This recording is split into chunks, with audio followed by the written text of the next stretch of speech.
All right, welcome back, everybody. My name is gaymerherb, of course, and right now I'm going to do the wrap-up of all 5 games on 5 games under $5 for today. What I'm going to do is I'm going to play these trailers to these games, but I'm going to leave my groovy music on just because it's like a little easier to kind of concentrate and focus. And plus, if you have been here, you've already heard these games, but I think watching the trailers would be nice for a bit. So our 5 games are Dicey Dungeons, Observer, The Great Perhaps, The Takeover, and This War of Mine. All 5 games together are $14.45. We're going to watch our trailer here first of Dicey Dungeons. I believe this one is $2. $2. That's right.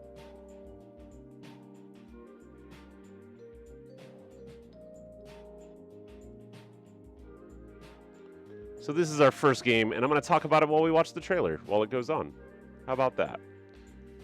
So, wow.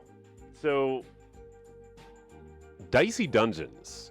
Dicey Dungeons is kind of like an RPG game where you have to use die in really interesting, clever ways to beat enemies that are throwing all these different status effects and attacks at you. And it's kind of not really like any other game that I can think of. Maybe the closest thing would be like Slay the Spire, or sort of like a card battle game, but just completely reimagined as if it wasn't cards and instead it was dice. As if it wasn't your typical teenagers kill God and save the world RPG, and instead you're on this game show in dungeons that's sort of like tongue-in-cheek morbid, and you're trying to get through in turn-based strategy battles. I really like Dicey Dungeons. The music is fucking fire. I want the soundtrack. It's on the level with Bomb Rush Cyberpunk. Like, it's that good. The art is really nice. It's really polished. It's really snappy. It could easily be a mobile game or, a good game on the go, for handheld on Switch. But regardless, I mean, for $2, I think this is a really cool game. If you like RPGs, if you're kind of bored of like the sort of standard turn-based stuff and you want something with a little twist, a little different, a little more strategy, and a little bit more tabletop in your video game, I think this is a cool game. I like it a lot. And it's $2. Hey, you can't really go wrong with that. Yeah. So our next game is called Observer. And actually, I played this on the PlayStation today because that's the system that I actually have it on. I don't actually have it on the Switch. So what we're going to do is we're going to look it up on the Switch eShop and find the trailer here so that I don't have to plug in the computer again. Excuse me, plug in the PS4 again. So let's grab this one. And this game, let me see here again. This game is $4.49. Yeah, Observer. Here we go.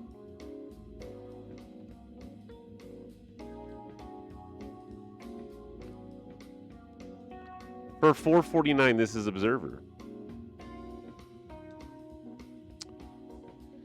So Observer is straight up like, kind of almost like one of those Metro games, or like kind of an old school, not really, I don't know, I wouldn't say old school. It's got a lot in common with Gone Home, any sort of walking simulator game. You don't do any combat. It's all about searching for clues and scanning areas with like a biofilter and an electrofilter and a night vision, display, these body augments you have, and kind of looking for what's happened to your son, looking for what's going on in this world. It's a super post-apocalyptic, like cyberpunk future. Everybody has body mods. There's surveillance everywhere. It's very 1984.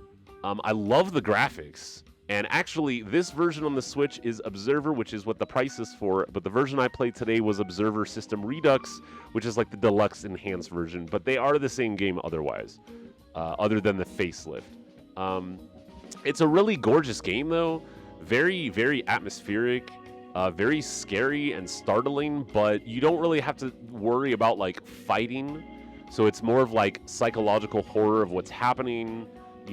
kind of having to your way out through things, pay attention to codes, pay attention to things you read, lots of reading, lots of story. But the voice acting is really great and the graphics are great, and it's like straight up scary, I thought it was really unsettling, and like lots of moments where it was like, I wasn't sure exactly what was going to happen next. Not something as gross or as over the top as Amnesia or Outlast or even Soma, but if you like cyberpunk, if you like that aesthetic, Deus Ex, that sort of thing, Cloudpunk, those kinds of games, but you want something a little bit more story and text-based and psychological and sort of almost like a playable movie, walking simulator style game, I think Observer's pretty cool. It's definitely a great deal for $4.49. This game is normally like $30 or something.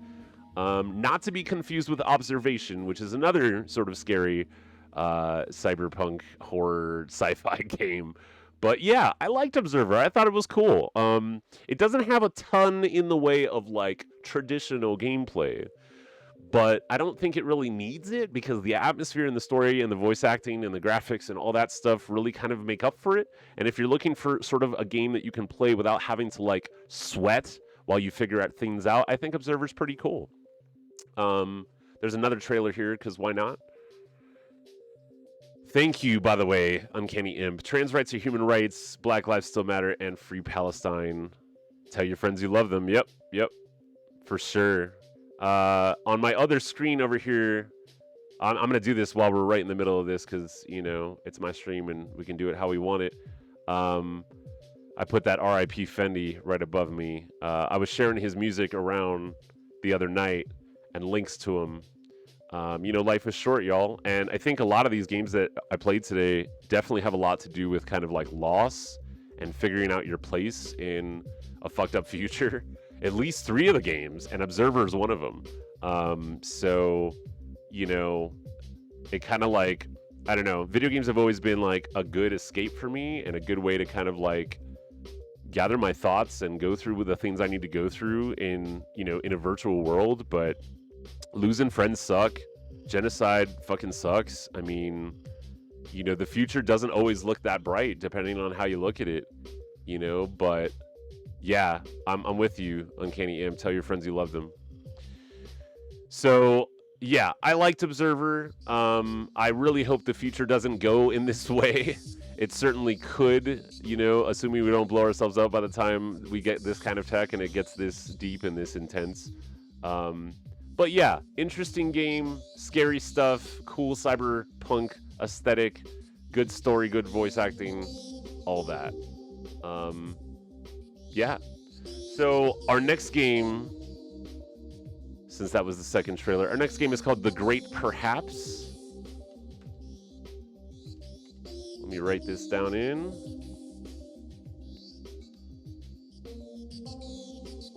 This game is also $1.99, which is just like, wow, It's amazing how cheap stuff can be.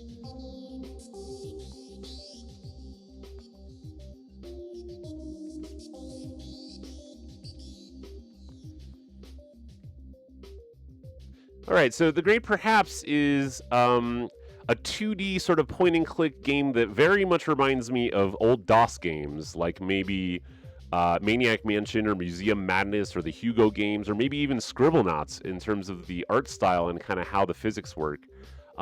This is a game where you're an astronaut that finds a temporary time machine that you can use, that's handheld, that you can use to walk around the world and have a brief glimpse into what it looks like, during a post-apocalyptic time, way in the future or past, depending on how you look at it.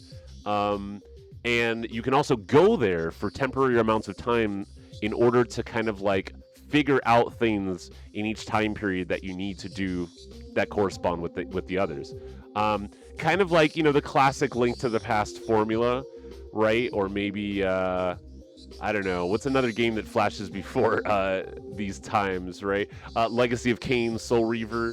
It's a similar mindset in the sense that the game is all about traveling between now and then to get things done. I really like the art style in this. I think it's very creative. It's fully voice acted. It's definitely a bit indie. And there's not like, a ton of traditional gameplay, so to speak, but it's really amazing what they pull out of like relatively, simple controls. It's amazing how much like they're able to extract in terms of gameplay and concept and art and things you should find and things you can interact with out of something that looks this simple. And really, at the end of the day, this is the kind of game that you play through once and it's probably it. But I like this. I thought it was really interesting. Um, Very much like a Futurama vibe, just not quite that silly. Parts of it can be very when you're switching between like a world full of people and this desolate sort of post-apocalyptic wasteland, like the drastic contrast between the sound and the colors and the effects and whatever that's happening where back in the good old days versus when you switch back to like the apocalypse is really jarring. And I gotta say, for a game that looks this simple and being two-dimensional, there really is a lot of like storytelling and feeling that has gone into this one. Very different from Observer, the game before, but not that different in terms of like accepting this like the reality of this like oppressive future and this sort of like loss, and kind of traveling between the ideas of what we have and what we know we won't have later on, and using that to extract not only solutions to puzzles, but kind of like meaning and purpose in our lives. Because at the beginning of the game, the astronaut's like, well, everyone I know has been dead for however long, how am I ever going to like live on? I should just end it, right? I should just not be here because there's nothing left for me. And then of course he finds the time machine, and you find meaning out of being able to jump back and forth in time, which is just an interesting way to do things. I think this is a cool game. For $2, I think this is one of those games that if you like 2D games, if you like story-driven games, and you like kind of like light stealth puzzle gameplay with some really interesting twists and tweaks to that sort of formula that a lot of games do, I think this is an interesting game. Yeah, that's the great perhaps. It's $2. Again, you can't really go wrong for $2. I've definitely paid more for games that did not give me as good of a time as I have with The Great Perhaps. And I wanted to keep going. I wanted to see what else was going on with this game. So I would recommend this.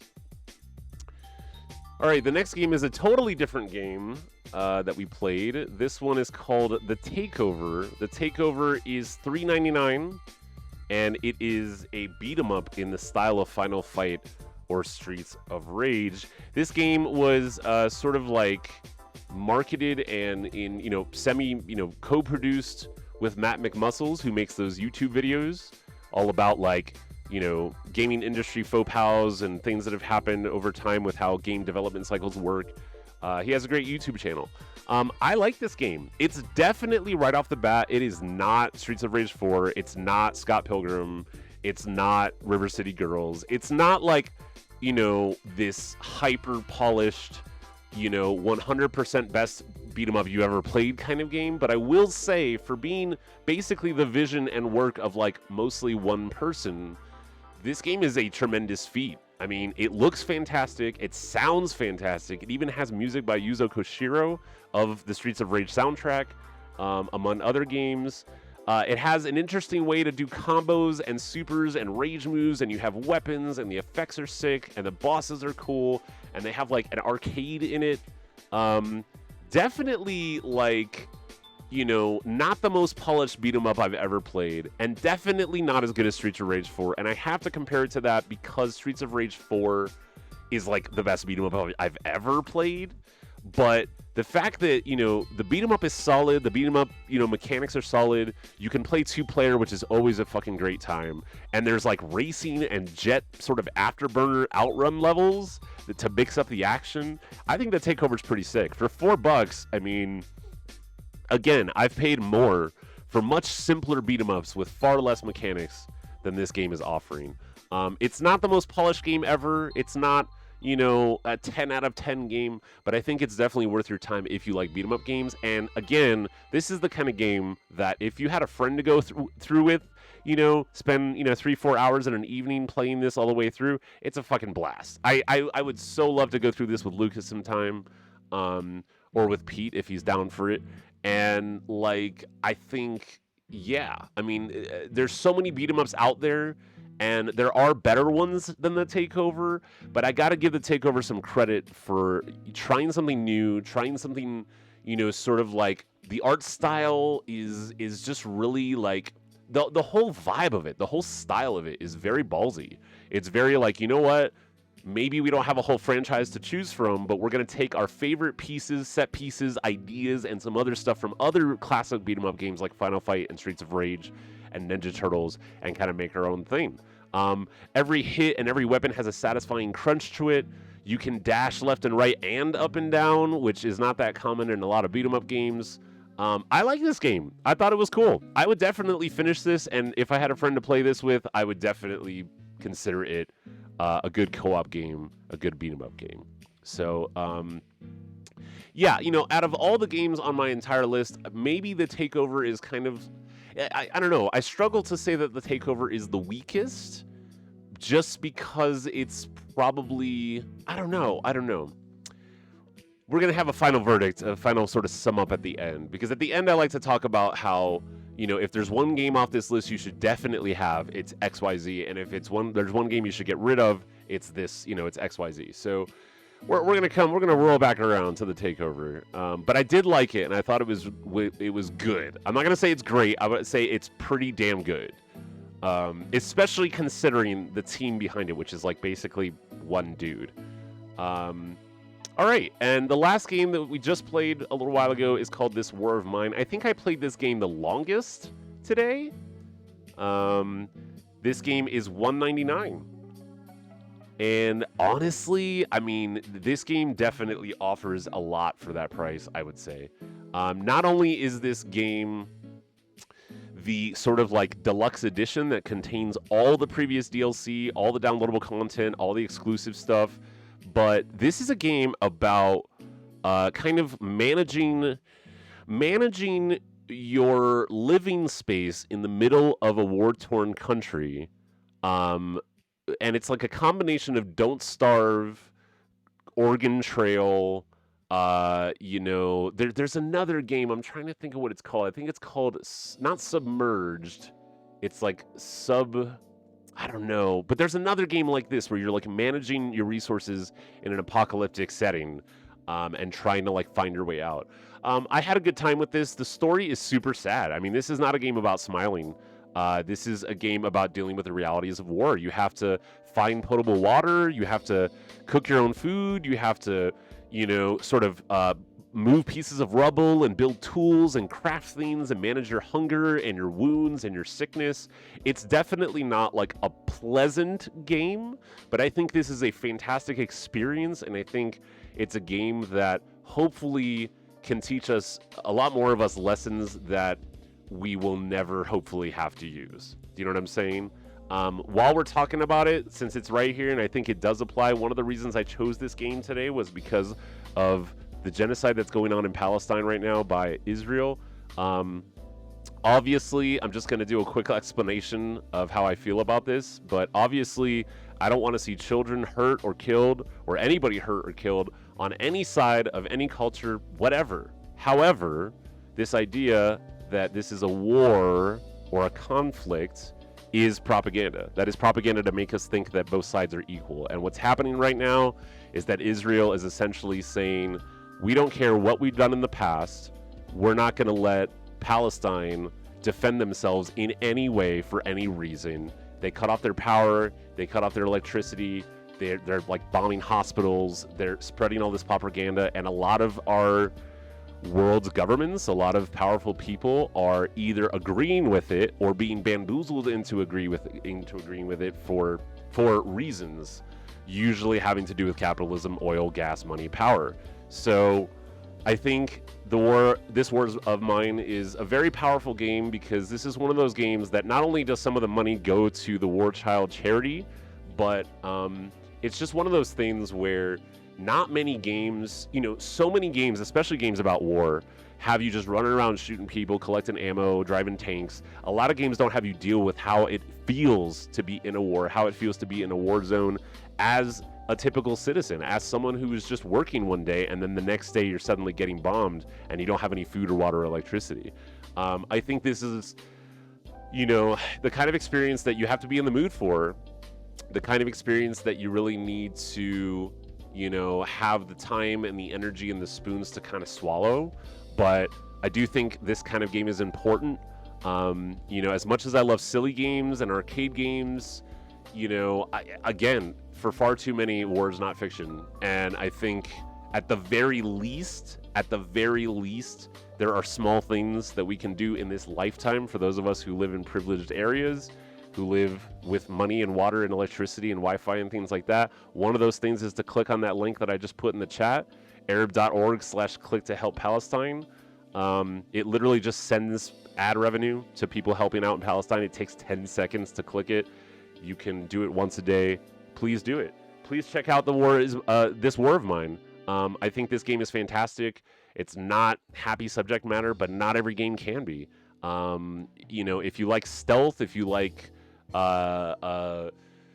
surviving, if you like crafting mechanics, if you like managing parties, if you like, if you ever got into Don't Starve or Oregon Trail, I think this war of mine is a really interesting take on that with a conscious mind behind it.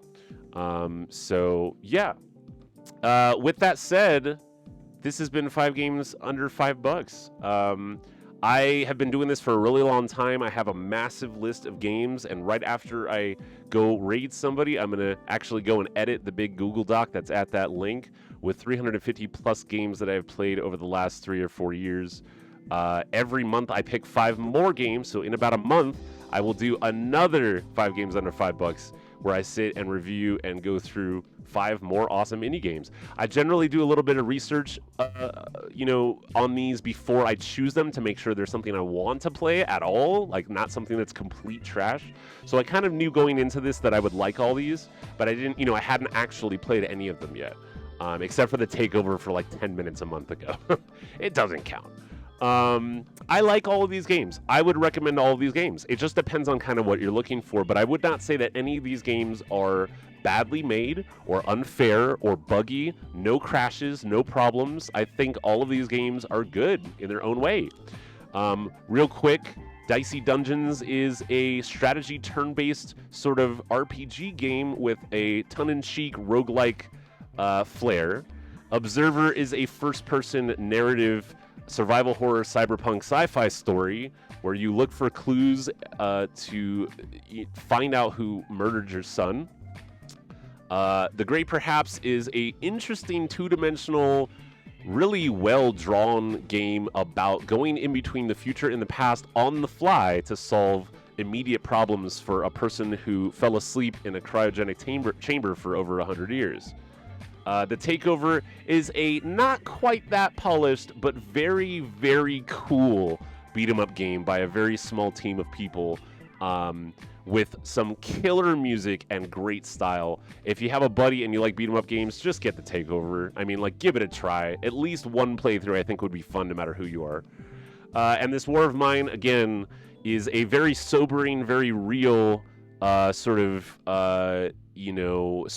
crafting management game where you're trying to survive in a war-torn country and having to deal with every single individual problem that a person might have to go through in terms of your vitals, in terms of what you need to do to have food and water. It's a very realistic experience for being a 2D game, I was very impressed with all of these, honestly. If I had to pick one game for tonight that I think everyone should play, to be perfectly honest, it's probably this War of Mine. I know it's not the happiest game on this list, but I think it's something everybody should see. We can't just, sit miles away and pretend like, we can't pretend like things aren't happening. We can't not talk about them. And we can't not assume that we're never going to have to go through the things that these folks are going through in this War of Mine, and that friends and family are going through in Palestine right now. We can't look away, and I think this game is a good reminder of just how much spoons, how much effort, how much energy it takes to go through a traumatic situation like that. Whether it's a war, whether it's a natural disaster, like whatever, most games are not willing to go as far as this War of Mine in sort of really putting you in the seat of someone who's going through that. And I think that's cool. I did like all these games, though. If I had to drop one of these games, to be perfectly honest, I would only say the Takeover because there are so many other good beat 'em up games out there, and even though the Takeover is really cool, it's just I can think of 5 other beat 'em up games right off the top of my head right now that are better. You know, that doesn't mean it's a bad game. That just means that if I had to lose one of these games and keep the other 4, I'd probably drop the Takeover. That being said, the only one of these games that was 2-player was the Takeover. So again, if you like co-op games, check it out. If you like any kind of game, check these out. Please go check that link right here. I have a whole list of more games that I've done short reviews on, and I'm going to be writing the short reviews of these 5 games right after I finish stream. This video right here that you're watching right now, this part of the stream will be on YouTube shortly and will also be a highlight on Twitch, so that I can build an arsenal of indie game reviews for y'all. I really hope y'all enjoyed it today. Thank you so much for being here. This has been 5 Games Under $5. All right, y'all.